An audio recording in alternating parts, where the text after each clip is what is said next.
By the time of filing this story about half an hour ago, tension and anxiety remained high in different parts of the country as results of the NRM primaries to select flag bearers for parliamentary seats trickled in at the district centers. Elections were held across 72,000 villages in 519 constituencies, with voters lining up behind candidates or their portraits. More than 2,000 aspirants participated, according to the NRM Electoral Commission. Despite official plans to commence voting by 10 a.m., preceded by a 2-hour verification window for voter details, many polling stations appeared deserted at the designated start time. In several locations, only the party's Electoral Commission officials were seen present, with no significant sign of voter enthusiasm or crowds.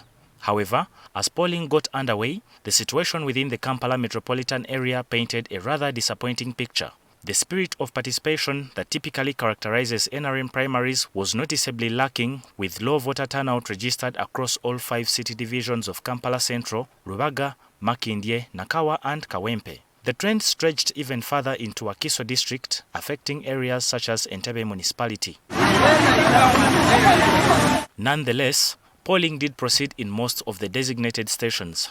What stood out this time was the surprising calm that prevailed throughout the exercise. Unlike previous years where chaos and tension reigned, this round of voting was largely peaceful, drawing public attention for its non-violent conduct.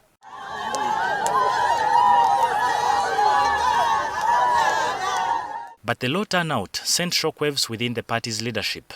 Salim Uhuru, the NRM chairperson for Kampala Central Division, expressed deep concern and disappointment. He described the apathy as a wake-up call for the ruling party, urging a more robust mobilization effort moving forward. I was shocked to see the turn-up was unexpected, because I expected some vibe, some momentum, but I was shocked to see the turn-up was a bit extremely low, not a bit, extremely low, so I had to do the needful to see why were they not coming. But most of them were at work, and the timing, what they said, they're still looking for money. But all in all, we went with our structures that are there, because in every village you have a structure. So it was upon the structures to mobilize our NRM voters to come and vote for the best candidate of their choice. Meanwhile, Hadija Namialo, head of the office of the national chairman, didn't hold back. She sounded the alarm over what she described as injustices of the highest order, following complaints about inconsistencies in the voter register. Obviously, that is injustice of the highest order, because as per the guidelines of which I have, we are meant to follow the register. And that is an abnormality of which we need to look into, and even the EC itself, the NRM Electoral Commission, has to look into. And as per the law, I think the results have to be null and void.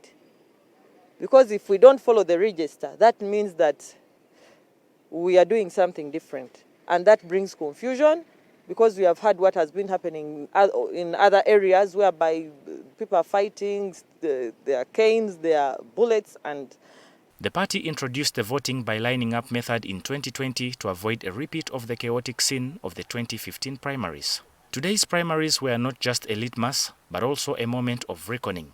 From a sample of polling stations that we managed to traverse in Lubaga Division, that is both in Lubaga North and South, the polling was largely peaceful amid a heavy security presence. But one of the notable characteristics of this polling was a low voter turnout.